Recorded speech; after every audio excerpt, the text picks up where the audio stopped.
October 12, Something's moving out 1944. there. What is it? The transport It's coming ship from closer. Saipan We have to tell the entered San others. Francisco Bay through fog so thick it erased the world beyond 50 feet. Inside the converted cargo hold, 34 Japanese together. women Follow my who had orders been exactly. captured during the Where fall are of you the taking Mariana us? Islands To safety. Now waited move. in silence as engines changed pitch and the vessel began its final approach to American soil. Lieutenant Reiko Yamada pressed her face against the small porthole. She was 27 years old, a surgical nurse who had trained at Osaka Medical University before being conscripted into service with the Imperial Navy. She had worked in field hospitals across the Pacific, had seen things that made sleep difficult, had lost count of how many wounded soldiers had died in her arms while she whispered comfort in voices they could no longer hear. Now she was a prisoner, captured when American forces overran Saipan in July, transported across the Pacific in the hold of a ship where she and 33 other Japanese women had spent 3 weeks wondering what awaited them, wondering if the propaganda they had been taught about American brutality toward prisoners was true, wondering if they would be executed immediately or worked to death slowly or subjected to horrors too terrible to name. Yamada-san, whispered her companion, communications officer Fumiko Ishikawa. What do you think they will do to us? Reiko had no answer. Everything she had been taught about Americans filled her mind with dread. The propaganda had been clear and consistent. Americans were barbaric demons without honor. They showed no mercy to capture Japanese. They tortured prisoners for amusement. They violated women without hesitation. They treated captives like animals, or worse than animals, because at least animals serve some useful purpose. The propaganda films had shown it. The radio broadcasts had described it. The officers had warned about it repeatedly. If you are captured, they said, death is preferable. Die with honor rather than suffer degradation at the hands of these monsters. But Reiko had not chosen death. When the choice came, when American Marines surrounded the medical station where she worked and ordered surrender, she had raised her hands, had chosen captivity over suicide, had failed to die with honor because somewhere deep inside she wanted to live, even if living meant shame. Remember our training, Reiko said quietly to the group of women huddled around her. Maintain our dignity. Do not give them the satisfaction of seeing us broken. Whatever comes, we face it as Japanese women, with courage, with pride. The words sounded hollow even to her own ears, because what courage was there in surrender? What pride in captivity? She was a failure by every standard she had been taught, and now she would pay the price for that failure. The ship's engines stopped. Heavy footsteps approached their holding area. American voices echoed through metal corridors. Reiko steeled herself for the worst, for shouting and violence and immediate degradation, for confirmation that everything the propaganda had promised was true. The door opened. 3 American soldiers stood there, but something about their demeanor caught Reiko off guard. They were not shouting, were not pointing weapons, were not showing the contempt and hatred she expected. Ladies, said the sergeant in careful, heavily accented Japanese, I am Sergeant Mitchell. You are now in American custody and will be transported to a processing facility. Please gather your belongings and follow me. The politeness in his voice was shocking. Reiko had prepared for shouting, for weapons pointed at her head, for orders barked like she was an animal. Instead, this American soldier was speaking respectfully, almost formally, using the polite form of Japanese address. You speak Japanese? Asked Fumiko in amazement. A little, Sergeant Mitchell replied. His accent was terrible, but the effort was genuine. I studied at university before the war. Languages were my specialty. Please follow me. There are vehicles waiting to transport you. Reiko stood slowly. Around her, the other women rose with varying degrees of fear and confusion. This was not what they expected. Where was the brutality? Where was the violence? Where was the confirmation that Americans were monsters? As they disembarked from the ship, Reiko observed details that contradicted everything she had been taught. The guards were armed, but held their weapons casually, not pointing them, not threatening, just carrying them as part of their equipment. And more surprisingly, she noticed several American women in military uniforms assisting with prisoner processing. Women soldiers, women wearing officer insignia, women giving orders to male soldiers who obeyed without question or hesitation. Look, Reiko whispered to Fumiko. Women in military uniforms, with rank. Impossible. But the evidence was undeniable. American women wearing lieutenant and captain bars were directing operations, clearly holding positions of authority that Japanese society would never grant to females, that Japanese law explicitly forbade, that contradicted every understanding Reiko had about proper social order.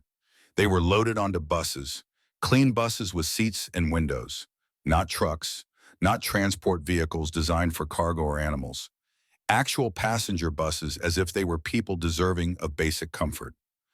The bus ride through San Francisco revealed another shock. The city showed no signs of war damage. Buildings stood intact. People moved freely on sidewalks. Shops were open for business. After years of bombing raids and destruction in Japan, the sight of an undamaged, functioning American city was almost incomprehensible. Look at the cars, Fumiko observed quietly. So many cars. And the people are dressed well, fed well. This cannot be wartime. It is propaganda, insisted Corporal Machiko Saito, a radar operator who had been among the most indoctrinated prisoners. They are showing us only wealthy areas, to demoralize us, to make us think they are strong when they are actually weak. But as the bus continued through different neighborhoods, the prosperity appeared universal. Working-class areas showed the same signs of abundance. Full stores, well-dressed pedestrians, modern infrastructure. No bomb damage, no signs of the desperate shortages that had consumed Japan for years. Reiko felt something shift in her understanding. Japan had endured years of rationing, bombing, severe shortages while fighting this war. Rice mixed with sawdust, families sharing single pieces of fish, children going hungry, entire cities reduced to ash by American firebombing. Yet Americans maintained this level of prosperity while simultaneously supporting massive military operations across two oceans. What did that say about their true industrial capacity? About the propaganda that had assured Japanese people that America was weak and collapsing and would surrender once it experienced real hardship? The bus turned into the gates of a military facility, but even this looked different from Reiko's expectations. Clean buildings, well-maintained grounds, American personnel moving with casual efficiency rather than the desperate urgency she had witnessed in Japanese military installations. Whatever happens, Reiko said to her fellow prisoners, we face it together. We are Japanese women. We do not break. We do not give them satisfaction. But as they approached their unknown fate, Reiko could not shake the feeling that everything she had been taught about American enemies might prove as false as everything else about this war. That the real monsters might not be the people she had been told to fear. That surrender might not mean the degradation and death she expected. These thoughts were dangerous, treasonous. She pushed them away, focused on maintaining dignity, on preparing for whatever came next. The processing facility defied every expectation. As they entered the main building, Reiko noticed American and Japanese personnel working side by side at administrative desks, translators facilitating communication. Everything organized and efficient and weirdly respectful. I am Captain Margaret Davis, announced an American woman officer in fluent Japanese. I will oversee your processing and orientation to American prisoner of war protocols. A woman officer speaking perfect Japanese was shocking enough. But Captain Davis's demeanor was professional and respectful rather than hostile or triumphant. She explained procedures calmly, outlined what would happen next, spoke to them like they were people deserving of information rather than property to be processed without explanation. Each of you will be interviewed individually, Captain Davis continued, to establish your identity, medical needs, and any special circumstances we should be aware of. You have rights under the Geneva Convention that we are obligated to respect and protect. Rights. Reiko had expected immediate interrogation, possibly torture, certainly degradation. Instead, she was being informed about international protections, about obligations Americans felt bound to honor, about treatment that sounded more humane than what Japanese soldiers received in their own army. When her turn came for processing, Reiko found herself across a desk from Captain Davis and a Japanese-American translator, Technical Sergeant David Yamashita, whose presence created an entirely new category of confusion. You are Japanese but serve in the American Army, Reiko asked in amazement. Sergeant Yamashita smiled sadly. I am American of Japanese ancestry. My parents immigrated from Hiroshima 30 years ago. I was born in Los Angeles. But I am American. This is my country. But you fight against Japan, against your own people. I fight against militarism and aggression, Yamashita replied carefully. Not against the Japanese people. There is a difference, a very important difference. Captain Davis consulted paperwork while this exchange took place. Lieutenant Yamada, you served as a surgical nurse with the Imperial Navy. What was your specialty? Trauma surgery and field medicine, Reiko answered. Excellent. We have need for medical personnel in our camp hospital. Would you be willing to provide medical care for Japanese prisoners under American supervision? The offer stunned Reiko into silence.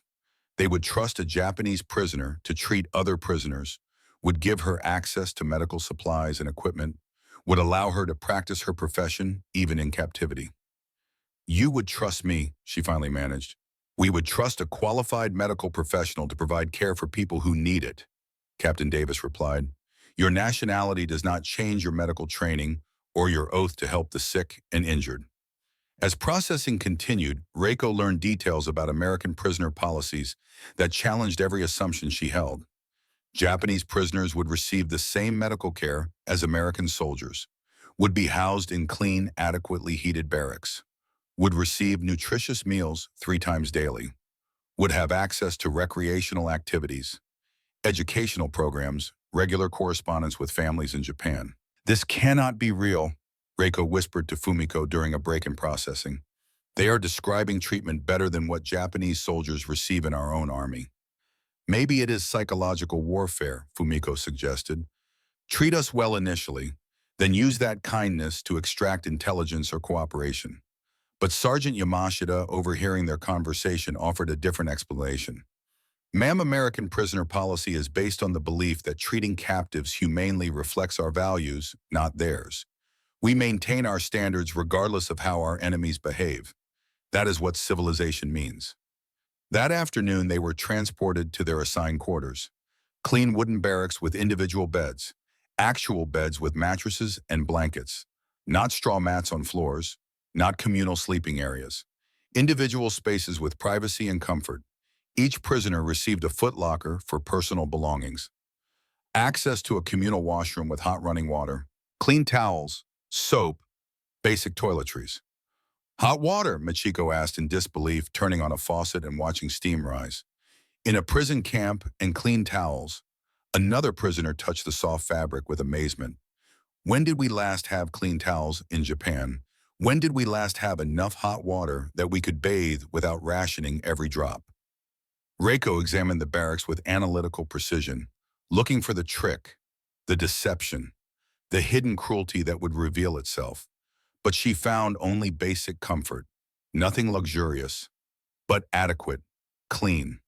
More than adequate compared to what many Japanese civilians now endured in a homeland being systematically destroyed by American bombing.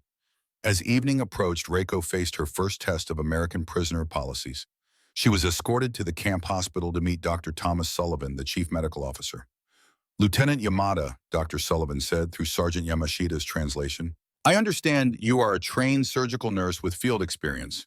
We have several Japanese prisoners requiring medical attention. Frankly, we could use your expertise. You want me to work to treat prisoners. I want you to help save lives. You took an oath as a medical professional. That oath does not become invalid because you are a prisoner of war. Dr. Sullivan led her through the hospital facilities. Modern medical equipment, adequate supplies, standards of cleanliness that matched or exceeded what she had seen in Japanese military hospitals, which had never been properly supplied, had always operated with shortages, had made do with inadequate everything.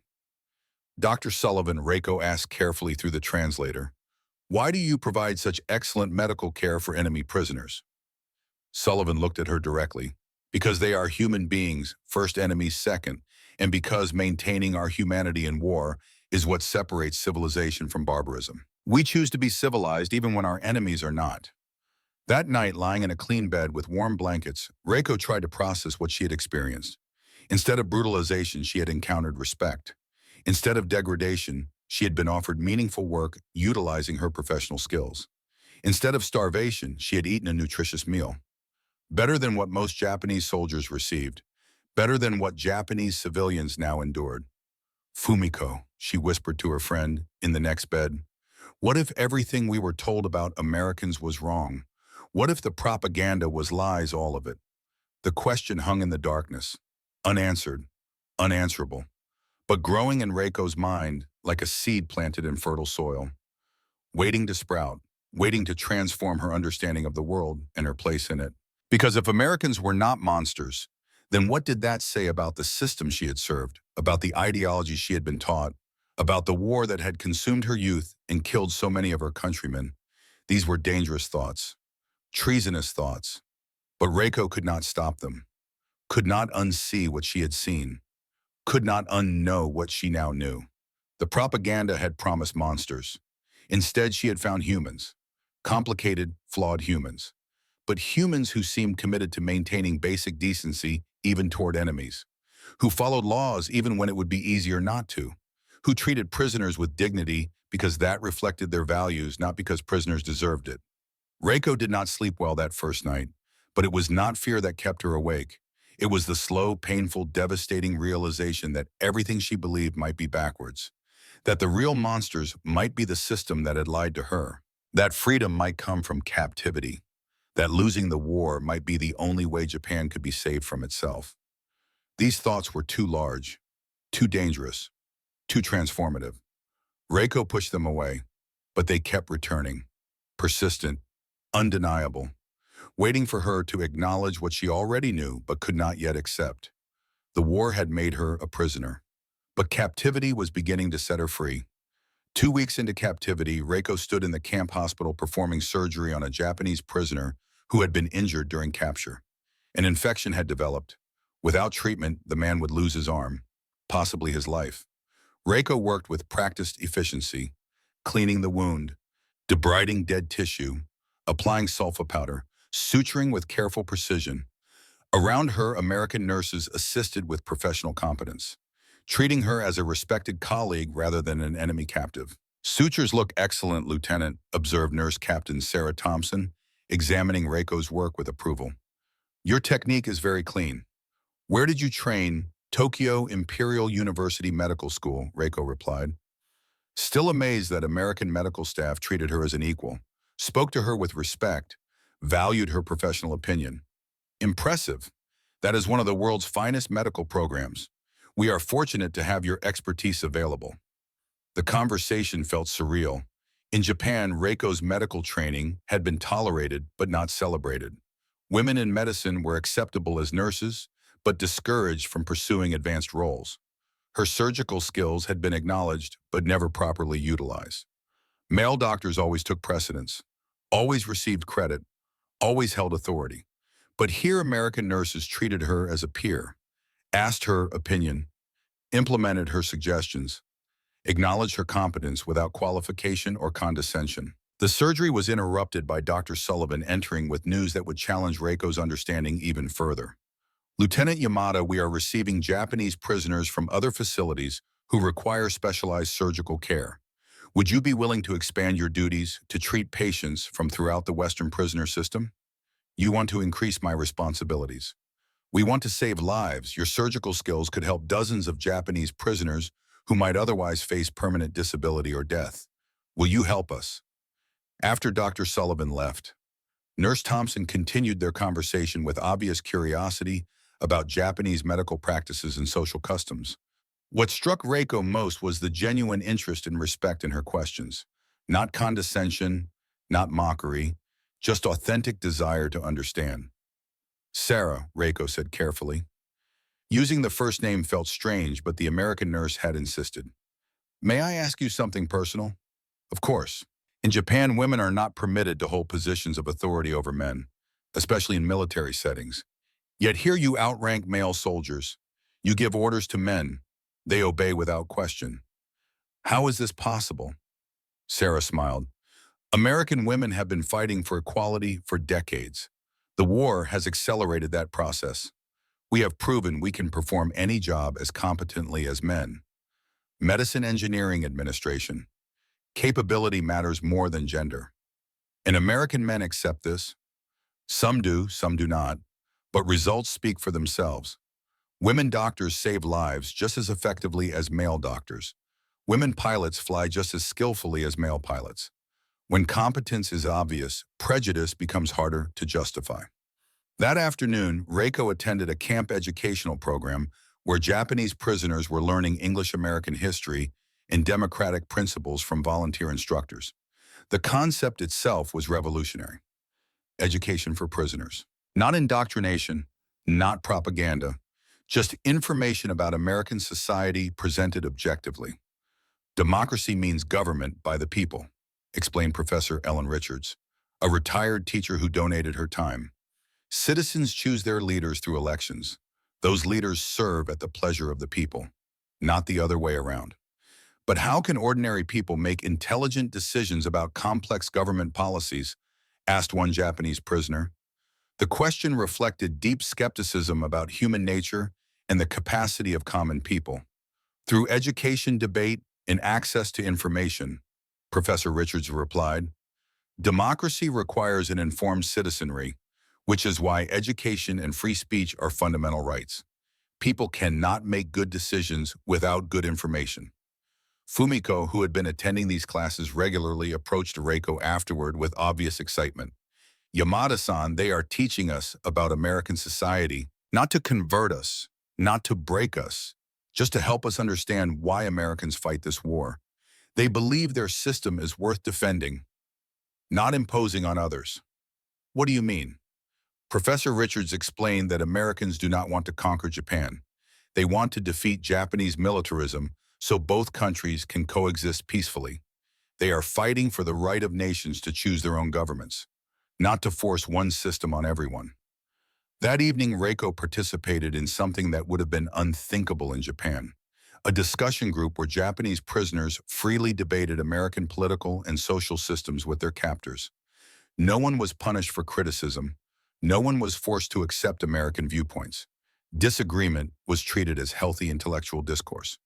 Lieutenant Yamada asked Captain Davis during one such discussion, "What aspects of American society do you find most difficult to understand?" Reiko considered carefully. "Your treatment of women as equals. In Japan, women exist to serve men, first their fathers, then their husbands, then their sons. The idea that women can have independent careers and authority over men contradicts everything I was raised to believe. And what do you think of that contradiction now?" "I think," Reiko paused, choosing words carefully, "I think I have abilities and intelligence that Japanese society never allowed me to use fully. Here I am valued for my medical skills rather than restricted because of my gender. And I find I prefer being valued." Captain Davis nodded thoughtfully. "Perhaps that suggests societies can change, that traditional limitations are not necessarily permanent or correct, that humanity benefits when all people can contribute fully regardless of gender." As weeks passed, Reiko found herself anticipating these discussions. The intellectual stimulation, the freedom to question, the respect given to her opinions. These were experiences completely foreign to her life in Japan, where women were taught to be silent, obedient, decorative. "Fumiko," she confided one evening, "I am beginning to understand something troubling. What? I may have more freedom and opportunity as a prisoner in America than I ever had as a free woman in Japan. How can that be? How can captivity offer more liberty than liberty?" The question haunted her, because it suggested that everything she had been taught about freedom and honor and proper social order was backwards. That true freedom meant opportunity to use one's abilities. That real honor came from competence and contribution rather than subservience. That the chains binding Japanese women were not physical but ideological. 3 months into captivity, Reiko faced her most profound challenge. Captain Davis approached with an offer that would force her to choose between loyalty to Japan and loyalty to her own principles. "Lieutenant Yamada, we are organizing a medical exchange program. Japanese prisoners with medical training would work alongside American doctors treating wounded soldiers, both American and Japanese, in military hospitals throughout California. You would be one of the first participants if you agree. You want Japanese prisoners to treat American soldiers. We want qualified medical professionals to save lives regardless of nationality. Medicine transcends politics. Does it not? The offer created a moral dilemma that kept Reiko awake for nights. Helping American soldiers could be seen as treason against Japan, but refusing to use her medical skills to save lives violated everything she believed about her profession, about her obligations as a healer. "What would you do?" she asked Fumiko during one of their evening conversations. "I do not know," Fumiko admitted. "But Yamada-san, think about what we have learned here. Americans have treated us with more respect and dignity than our own military leaders ever showed us. They value our skills. They see us as equals. Why should we remain loyal to a system that never valued us?" The comment reflected changes Reiko had observed in all the Japanese prisoners. Exposure to American society had revealed alternatives to the rigid hierarchy and limited opportunities that had defined their lives in Japan. "Look at Michiko," Fumiko continued. "She is learning bookkeeping and accounting, business management, skills that could give her economic independence she never could have achieved in Japan, where women are forbidden from owning businesses." "And you?" Reiko asked. "I am studying radio technology and electronics. American instructors treat my technical aptitude seriously rather than dismissing it because I am female. They think I could have a career in engineering. Engineering a woman." After days of internal struggle, Reiko accepted the medical exchange program. Her first assignment took her to Letterman General Hospital in San Francisco, where she would work alongside American doctors treating casualties from Pacific theater operations. "Dr. Yamada," said Colonel Helen Martinez, the chief of surgery. Using the title doctor rather than nurse felt strange but wonderful. "I want you to know your reputation has preceded you. We are honored to have someone of your caliber joining our team." The respect in Colonel Martinez's voice was genuine, and Reiko found herself working 12-hour days alongside American medical staff who valued her contributions without regard to her prisoner status or nationality. "Colonel Martinez," Reiko said during a break between surgeries, "may I ask you something?" "Of course." "Why do you trust me to operate on American soldiers? I am your enemy. I am Japanese. Everything says you should not trust me." Colonel Martinez paused in her work, set down her instruments, looked at Reiko directly. "What the?" "Dr. Yamada, when you are in an operating room trying to save someone's life, are you thinking about their nationality, or are you thinking about their medical needs?" "Their medical needs." "Exactly. Medicine is about healing, not politics. The Hippocratic Oath does not have exceptions for wartime. We treat the sick and injured because that is what healers do. Nationality is irrelevant to suffering." Working in American hospitals exposed Reiko to aspects of American society that shattered her remaining preconceptions. She observed racial integration in medical teams, women holding positions of authority throughout the hospital hierarchy, decision-making processes that valued competence over social status. Dr. Yamada asked Lieutenant Jennifer Wong, a Chinese-American anesthesiologist, "What do you think of working in an American hospital?" "It is liberating," Reiko replied honestly. "In Japan, my gender would limit my advancement regardless of my surgical skills. Here I am judged by my professional competence, by what I can do rather than what I am." "Would you consider staying in America after the war?" The question hit Reiko like a physical shock. Stay in America. The possibility had never occurred to her, but suddenly it seemed not just possible but appealing. Necessary even. That evening she returned to camp with her mind churning. In Japan, she would return to a society that limited women's opportunities, that dismissed their intellectual contributions, that defined their worth primarily through relationships to men, that had no use for her surgical skills because women belonged in homes, not operating rooms. In America, she had discovered a society where her medical skills were valued, where her opinions mattered, where she could envision a future of professional growth and personal fulfillment, where being female did not disqualify her from contributing meaningfully. "Fumiko," she said that night, "what if we did not have to go back to Japan when the war ends? What if we could choose to stay here? Build new lives in a society that values what we can contribute rather than restricting us because of what we are." "You mean immigrate, become Americans?" "Why not? What does Japan offer us? A society that will see us as failures for being captured, that will treat us as contaminated, that will deny us opportunities because we are women. What loyalty do we owe to a system that never valued us?" The conversation continued for weeks as both women grappled with possibilities they had never imagined. The possibility that captivity in America might offer more freedom than liberty in Japan ever could. That choosing their captors over their homeland might be the most honest choice available. The seed planted in Reiko's mind that first night had grown into a tree with branches reaching toward a future she could finally imagine, a future where she was valued, where she contributed, where she was free. The irony was devastating and liberating simultaneously. She had come to America as a prisoner, expecting death or degradation. Instead, she had found opportunity and respect in the chance to become who she had always wanted to be, but had never been allowed to become. The war had made her a captive, but captivity was setting her free in ways she never anticipated. And she knew with growing certainty that when the choice came, when the war ended and repatriation became possible, she would choose to stay.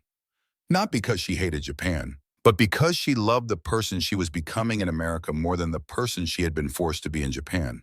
And that made all the difference. August 15th, 1945. The announcement came over the camp loudspeakers at 9 in the morning. Emperor Hirohito's voice, never before heard by common people, broadcast across the Pacific, announcing Japan's surrender. The war was over. Reiko stood in the hospital courtyard with other Japanese prisoners listening to words that marked the end of everything they had known. The Imperial Japanese military was defeated. The empire had fallen. The ideology that had consumed millions of lives and destroyed countless cities had failed. Around her, reactions varied wildly. Some women wept openly. Some stood in stunned silence. Some showed relief that the killing would finally stop. Most experienced all these emotions simultaneously in a churning chaos that defied simple categorization. But when Colonel Morrison, the camp commander, called them together for a meeting that afternoon, Reiko and her fellow prisoners were about to shock even the American officials with their response. "Ladies," Colonel Morrison said through Sergeant Yamashita's translation, "the war is over. Arrangements are being made for repatriation to Japan. Those who applied for residency status will receive decisions within the week. For the rest of you, transportation home will be organized as soon as possible." Reiko stood up, her heart pounding, hands trembling. "Colonel Morrison, we wish to make a formal request." "What kind of request, Dr. Yamada?" "We request permission to remain in America permanently. Not just those who applied for residency, all of us who wish to stay." The room erupted. 28 Japanese women began speaking simultaneously, their voices overlapping in desperate pleas. "Please, we want to stay." Wu called Fumiko in the English she had perfected over months of study. "America has given us opportunities Japan never could," added another prisoner. "We do not want to return to lives of limitation and subservience," said a third. Colonel Morrison raised his hand for silence. His expression showed genuine surprise.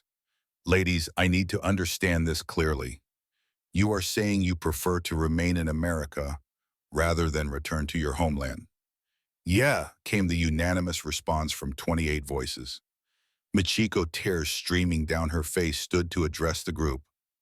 Michiko, who had been the most resistant, the most skeptical, the most devoted to Japanese ideology.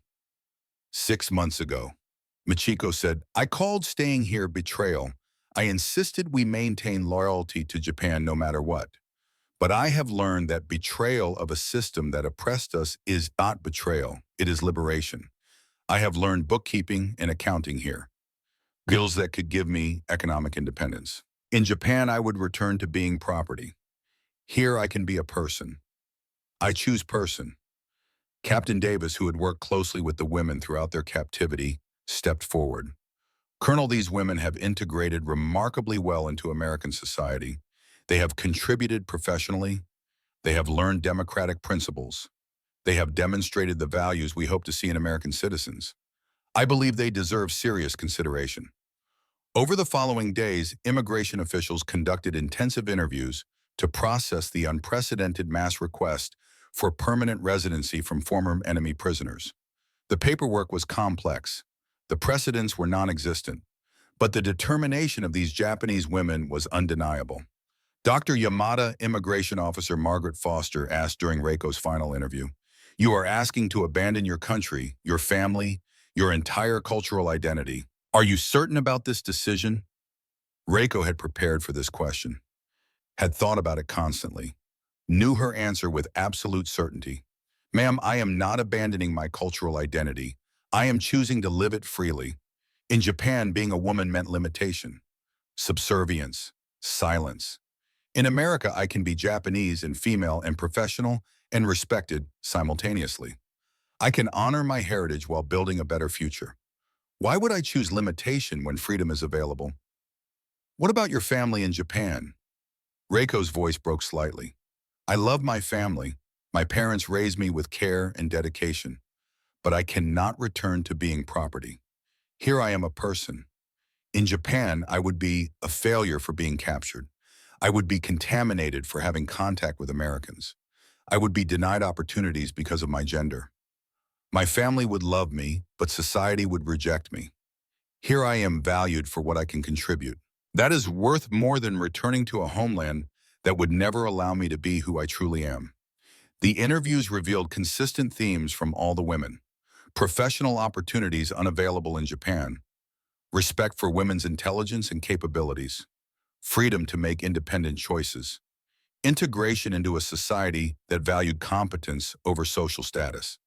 When the decisions came back, 26 of the 28 applicants were approved for permanent residency. The two rejections were based on incomplete documentation rather than unwillingness to accept Japanese immigrants. Both women vowed to resubmit with proper paperwork. We did it, Fumiko whispered as they reviewed their approval letters. We are Americans now, or will be, eventually. But Reiko knew they were something more complex. They were Japanese Americans who had chosen their American identity through experience rather than birth. Women who had discovered freedom through captivity. Prisoners who had found liberation in chains that turned out to be less restrictive than the invisible chains that had bound them in their homeland. 1 year later, Dr. Reiko Yamada stood in the surgical suite at San Francisco General Hospital, leading a complex operation while training American medical students. Outside the city bustled with post-war prosperity. Inside, she was no longer a prisoner. She was a permanent resident with a medical license building a new life in the country that had shown her what freedom truly meant.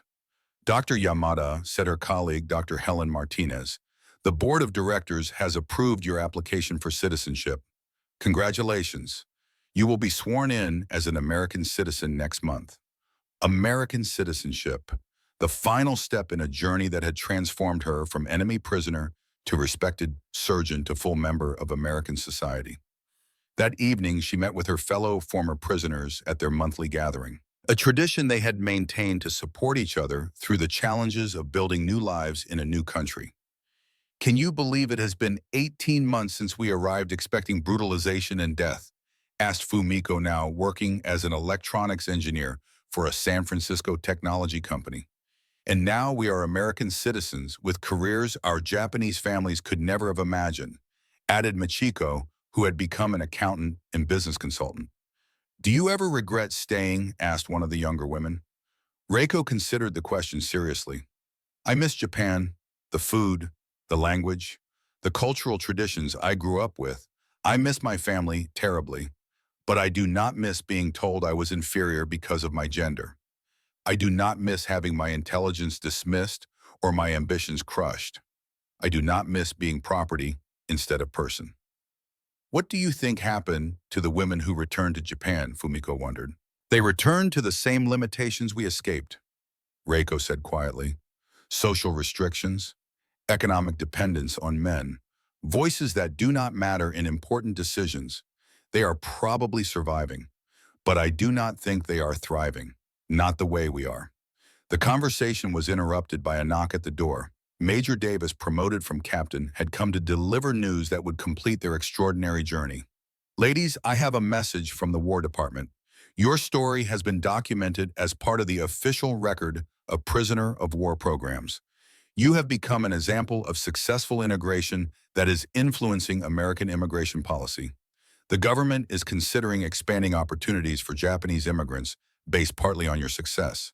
She handed them a letter from the Secretary of War, acknowledging their contributions to American society and their role in demonstrating that former enemies could become valuable citizens. More importantly, Major Davis continued, Several of you have expressed interest in helping other Japanese immigrants adjust to American society. We are organizing a program where you would serve as cultural liaisons and integration specialists. You would help new Japanese immigrants understand American society while maintaining their cultural identity.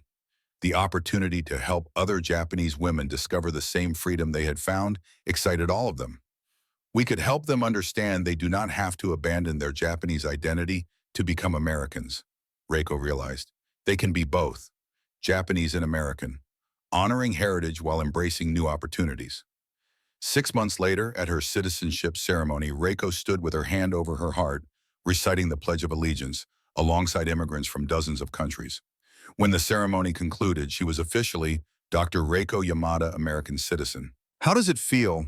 asked the reporter interviewing her for a newspaper article about former prisoners who had become citizens. "It feels like coming home," Reiko replied.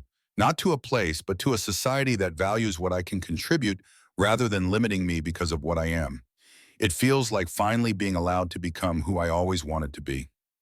As she walked out of the courthouse, Reiko reflected on the journey that had brought her from Japanese military nurse to American citizen. She had discovered that freedom was not just about political systems. It was about societies that recognized the full humanity and potential of all their members. Behind her, 25 other former Japanese prisoners were taking the same oath, choosing to build their futures in the country that had shown them dignity, respect, and the possibility of true equality. "Please, we want to stay," had been their desperate plea when the war ended. America had answered by welcoming them, by giving them opportunities to contribute, by treating them as valued members of society rather than perpetual foreigners. Reiko built a successful career as a surgeon, published research papers, trained the next generation of doctors, married an American man who valued her intelligence and supported her ambitions, raised children who grew up with opportunities she never had in Japan, who became doctors and engineers and teachers and business owners. She never returned to Japan. The pain of separation from her parents was real and lasting. But she maintained correspondence, sent money when she could, tried to explain in letters why she had chosen America over homeland. Her parents never fully understood, could not comprehend why their daughter would choose to stay in a foreign country rather than return home. But eventually they accepted, took pride in her accomplishments, even if they could not fully approve of her choices. Reiko lived until 2008, 89 years old, a pioneering Japanese-American surgeon who had transformed from enemy prisoner to respected citizen, who had helped dozens of other Japanese immigrants integrate into American society, who had proven that former enemies could become valued Americans. At her funeral, her daughter spoke about Reiko's journey, about the choice she made in 1945 to stay in America rather than return to Japan, about the courage required to build a new life in a foreign country, about the freedom she found in captivity and the opportunities she seized despite every obstacle. "My mother taught me that freedom is not just political," her daughter said. "It is the ability to contribute fully, to use your talents without artificial restrictions, to be valued for who you are rather than limited by what you are." She found that freedom as a prisoner of war in America, and she never took it for granted. Reiko's story became part of the larger narrative of Japanese-American history, a chapter often overlooked in favor of stories about internment camps and discrimination. But equally important, a story about women who chose opportunity over tradition, who embraced new identities without abandoning old ones, who proved that integration could be successful when both sides committed to it. The other women from that original group of prisoners followed similar paths, became engineers, teachers, nurses, business owners, married and raised families, contributed to their communities, demonstrated through their lives that former enemies could become valued citizens when given the chance. Their legacy endures in their descendants, in the professional opportunities now available to women, in the understanding that societies can change and grow, in the recognition that limitation based on gender or race or nationality diminishes everyone. They came to America as prisoners expecting death or degradation. Instead, they found freedom and opportunity and the chance to become who they truly were beneath the social restrictions that had defined them. They chose to stay when given the choice, not because they hated Japan, but because they loved the possibility of becoming fully human more than the comfort of familiar limitation. And in that choice, they became pioneers, women who showed that integration was possible, that former enemies could become friends, that societies could evolve, that freedom meant opportunity, not just absence of chains. Their plea, "Please, we want to stay," echoed through history as testament to human capacity for growth, for change, for choosing hope over fear, possibility over limitation, future over past. They stayed, they thrived. They proved that even in war's darkest moments, humanity could find ways to transcend hatred and build something better. That is their legacy. Not grand, not heroic, just human. 28 women who chose freedom when given the chance, who built lives of meaning and contribution, who showed that the most revolutionary act is sometimes simply choosing to become fully who you are despite every pressure to remain what others expect you to be. The war ended, they stayed, and in staying, they helped create a better world for everyone who followed. The end.